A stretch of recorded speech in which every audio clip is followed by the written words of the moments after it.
for the United States, you should watch this video and you should stay online. Today, I'll be sharing with you the questions you're likely going to be asked when you go for your F1 visa interview, or otherwise called as the student visa interview. So, Stop it. Get some help. first, I want to say congratulations on your admission. You have made it this far, and you deserve every bit of it. So now you want to go for your F1 visa interview. I actually made a previous video on what you should know before you go for your F1 visa interview. I'm gonna drop the link in the description box. You should watch the video. It's gonna be really helpful. So I talked about everything you need to know. I kind of debunked the misconceptions that people have when it comes to going for visa interviews. So you should watch the video. It's in the description box. So today, let's roll straight to this conversation.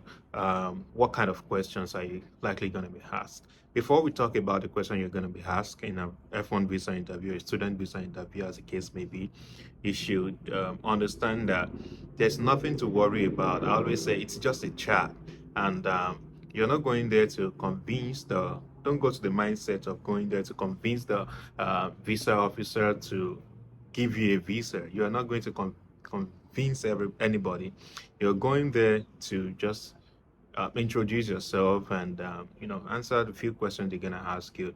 And if they have any concern about what you have filled in your DS-160, you just need to clarify that, and that will be all. So you're going there to get your visa. They don't want to deny you, so don't think like anybody is going to deny you. The first thing you need to do if you are going for your F1 visa interview, you should make sure that you're genuine. So that's very important. And make sure that your social media, especially because they do check, and your whatever you have filled in your DS-160, you are consistent. You don't want to go there having a mismatch in your background or your antecedent, which might, be questionable or be tagged as a red flag. So if you have done all those and everything is perfect, then yeah, just go for your visa interview and go and get your visa. So let's get straight to the conversation. What kind of questions is the visa officer going to ask you? So I've been doing the paparazzi of thumb printing and passing your passport and your I-20 form and all those things. Most times they are not going to ask you for your bank statement. They're not going to ask you for any verification. Uh, I wasn't asked, so I just all I submitted was my passport and I-20, and that's it. So although they request this from some people, so I wouldn't say no, but most of the time they don't ask, especially if you are fully funded.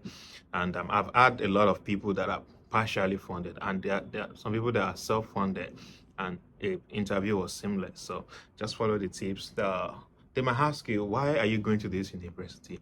And it's simple. Just take the reason why you have chosen the university, why you prefer it more than another school. Maybe they have an excellent program, and not many schools have that program. And of course, uh, it's a great school, and or maybe you found a perfect professor in the school which you really want to work with, or you want to work in their lab, and that's where you got admission, or you applied to 3 schools, and that's the first one that gave you fully funded scholarship.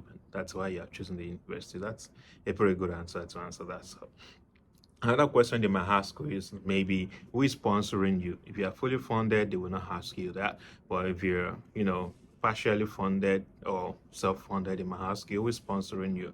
Oh, you might say you're self-funded, or explain who is sponsoring your visa, your admission or your education. It's pretty straightforward. They might also ask you, how will you fund?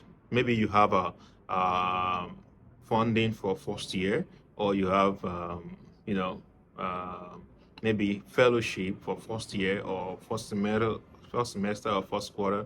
They might ask you how you're going to fund your subsequent education. So it's pretty simple. Just tell them, maybe you're gonna get a teaching assistantship in the second year, which is pretty explained um, in your offer letter and all those stuff. So you might want to explain that, or maybe you're gonna get a grad assistantship position, or whatever way it has been, you have discussed with your school, now you want to go about your funding.